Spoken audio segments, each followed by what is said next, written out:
Hey guys, and welcome back to another Arma 3 video.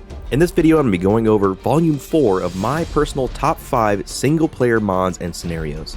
There has been an absolute resurgence of single-player content on the workshop over the last year, and I've been blown away by the increase in complexity and the quality of these missions. It seems that many more mission makers are learning from best practices put out there by other community members and learning from each other, and that is hands down the strongest quality of this community. So with that, let's get right into the mods. At number 5 is Web Knight's 2 primary weapons mod. By now, you should know about Web Knight. The dude has damn near recreated the game by himself. I'm not sure if he's got a team behind him or what, but damn, am I glad he makes mods. The mechanics he has introduced or refined over the last couple years are second to none. His most recent addition is 2 primary weapons, which does exactly as the name says. Now you can carry 2 primary weapons with you, and not only that, but you can pick a custom place for the weapon to be placed on your character model. If that wasn't enough, it also comes with some custom animations as an added cherry on top. This opens a world of possibilities to those that prefer single-player action and not having Zeus dropping ammo everywhere as they go. This is especially helpful for those instances where you want a short to medium and a long-range weapon. However, you'll have to balance carrying 2 types of ammunition, so there is going to be some strategy behind what you take with you. At number 4, we've got TV Guided Missile Spike and Loss by Dankin37.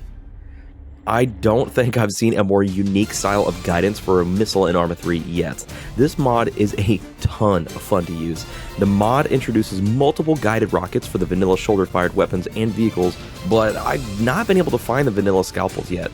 It's probably user error on my part, but they're not appearing in the pylon dropdown. However, there is a script to add them manually to get them working. The way it works is you load the specific type of missile into your launcher through the virtual arsenal. Then once you identify a target or known target area, you fire the missile and immediately a missile POV option appears in the drop-down menu. Hit that and now you're flying the missile. You can click to change the steer point as illustrated by the 4 dotted box, and this also serves as your lock-on point. By hitting T, you can turn the auto lock feature on or off. Off gives you more precise control, while on allows the missile to auto-detect a vehicle, track, and kill the target. Hitting N changes the display from CCD to white hot, handy for heavily wooded areas, and F self-destructs the missile, which can turn it into an effective airburst weapon. I probably sat and fired this missile for 45 minutes straight having a blast, and this mod adds a super unique aspect to your single-player gameplay. At number 3 is Heavy Metal by Dr. Oktoberfest.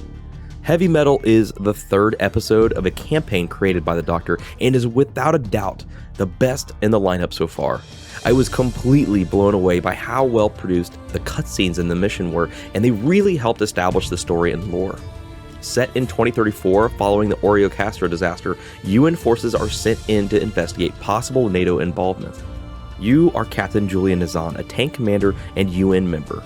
CSAT and FIA remnants are forcing an uprising on Altus, and it's up to you and your team to quell this rebellion.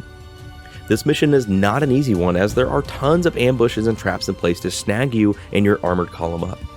There are infantry support and aerial assets available, so you're not alone. This is another one of those incredible mission makers out of left field that are making this community better. As Dr. Oktoberfest is Russian, the voice acting is all done in Russian as well, but the subtitles are in English, which helps out a lot. However, it is distracting when you're trying to assault an objective and someone starts speaking in Rusky, and now I've got to stop and read while also trying not to die, so take that into consideration. The pros heavily outweigh the cons on this one though, so do yourself a favor and grab all of Dr. Oktoberfest's missions in his campaign. At number 2, we've got Wrath of Gods by Black Fox. Black Fox is an absolute fucking machine, churning out quality mission after quality mission on the workshop over the last year or two. Each one of his missions is essentially a banger, but this one caught my eye in particular because it focuses on artillery and support fires, a feature not many people choose to focus an entire mission on. In Wrath of Gods, you're an artillery battery officer charged with liberating multiple CSAT-held territories ahead of a major offensive. In this mission, you'll be using all aspects of direct fire support to include ISR assets to gain the advantage over the enemy and kill them while minimizing civilian casualties and collateral damage as much as possible. I love this mission as it forces me out of my comfort zone of charging in guns blazing and making me stop to really think about every artillery strike before I send it. While the mission is capable of being played in single player, it actually shines in co-op style as well. I hope Black Fox never stops making missions, and as long as he does make them, he's going to be featured in my videos. And finally, at number 1 is Support Malden by Hamster. Now again, here's another mission that was actually optimized to be played as a cooperative mission with up to 17 people. However, Hamster knew that there was a large contingent of people playing Arma 3 that prefer single player action and created this mission with you in mind as well. Support Malden is actually a remake of the Bohemia Interactive mission of the same name, but instead of being maxed at 5 people cooperatively, it has been opened up to 17 players. The goal of this mission is to transport AI infantry squads, provide close air support, and deliver supplies and ammunition while also flying medevac missions. This mission is helicopter pilot centric, so if going on the ground is your thing, you'll need to Zeus yourself in and play that way. The mission supports ACE and other milsim style mods like Acre and TFAR to enhance your immersion with friends if you choose to go the co-op route. CSAT has already established themselves on Malden, and it's your job to clear them out one town at a time. A mission like this is exactly something I've been looking for, and I've really been enjoying it. Keep in mind, you need to load this mission as a multiplayer session in order to get it to work, or it will give you that GPS screen of death Arma is known for.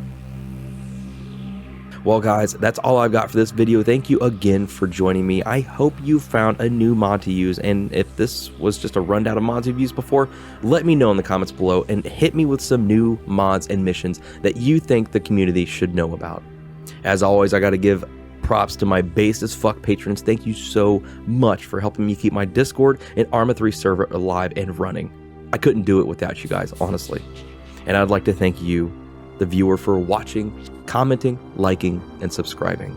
It's been an incredible decade of gameplay still, and I don't think the end of Arma 3 is going to be here anytime soon. Thank you all again for watching, and I will see you in the next video.